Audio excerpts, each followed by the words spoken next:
বগুড়ার শিবগঞ্জে সরকারি বরাদ্দে শুরু হওয়া ড্রেন নির্মাণ কাজ অসম্পূর্ণ থেকে যাওয়ায় ধসে পড়েছে এক অসহায় পরিবারের বসতবাড়ি। বাড়িঘর হারিয়ে মানবেতর জীবন কাটাচ্ছে ভুক্তভোগী পরিবার। এ ঘটনায় গ্রামে আরও অনেক পরিবার ঝুঁকিতে রয়েছে বলে আশঙ্কা স্থানীয়দের। বিস্তারিত দেখুন মাহমুদুল হাসান তৌহিদের তথ্যচিত্রে।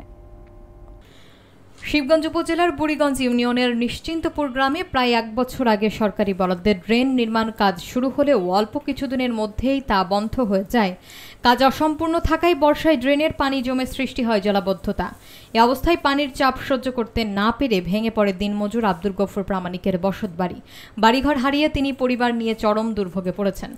ভুক্তভোগীর দাবি, দরিদ্র হওয়ায় নতুন ঘর নির্মাণের সামর্থ্য নেই, তাই সরকারের কাছে আশ্রয়ের ব্যবস্থা করার আবেদন জানিয়েছেন তিনি। এদিকে স্থানীয় বাসিন্দারা অভিযোগ করে জানান, অসম্পূর্ণ ড্রেন নির্মাণের কারণে পুরো গ্রাম জুড়ে অনিশ্চয়তা তৈরি হয়েছে। তারা মনে করছেন, দ্রুত কাজ সম্পূর্ণ না হলে আরও অনেক পরিবার ঝুঁকির মুখে পড়বে। গ্রামের আনোয়ার হোসেন সহ অনেকেই প্রশাসনের দৃষ্টি আকর্ষণ করে দ্রুত ড্রেনের কাজ শেষ করার জোর দাবি জানিয়েছেন। এতে করে এলাকাবাসীর প্রত্যাশা, ভুক্তভোগী পরিবার সহ অন্যান্য পরিবারকে রক্ষায় সংশ্লিষ্ট কর্তৃপক্ষ দ্রুত পদক্ষেপ নেবে। এখানে কোনো মতো ইটে গেছে প্লাস্টার করো, তখন দেরি হবে বহু। এই করতে করতে ঢসে পড়ে চলে গেছে বাবা, আমি আর রক্ষা করতে পারিনি।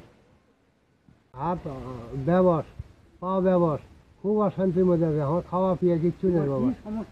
আগ্নেয় দেখলেন তো, আগ্নেয় থাকি কাপড় ধরি হেমন শ্যামল সিন তারপরে বাবা নতুন কর্মকর্তা অনুরোধ আমার এখানে ঠিক করে দেন বাবা। আমার এই ড্রেন খুঁজবে আছে, আমার ঘরের ক্ষতি হয়ে গেছে বাবা, জানলা কভার সব নষ্ট হয়ে গেছে। আমরা এখন আর নিতেছি বাবা, আমাকে থাকার প্রয়োজন জায়গায় নেই।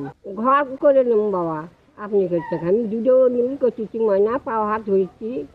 এই মুখে না সাপকের খোঁড়া না না, যা খোঁড়ার দরকার তা খোঁড়া লাগবে। তাই এক বুক খুঁড়িতে কত বাধা হয়েছি তাও শোনে না। মাটির দেওয়াল বেলা পড়ে যাইবারে ভাঙ্গে যাইবারকে যত যায় সে দেখবো পরে আমরা দেখবো, তোরা কি জানিস আমরা দেখবো না। এত মানা করার পরেও শেষে ড্রেনটা করে গেছে। করে দেওয়ার পর সেই ড্রেন প্লাস্টার নেই, কোনো কিছু নেই, ফাঁস দিয়ে ভেজে পানি যা এই ঘরটা পলিথিন শুদ্ধ দেওয়া আসলো যার দিয়ে, সে পলিথিন চলে কিছু কাটানি। আস্তে আস্তে আস্তে আস্তে মাটিটা নিচ মুখে ডাবে চলে গেল ঘরটা। তাই হলো গরিব মানুষ, এই ঘরলে কী করে ঘরটা করবি।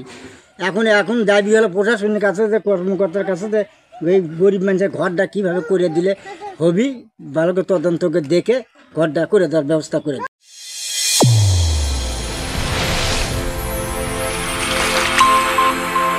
চ্যানেল A1 হৃদয় রেসপন্স।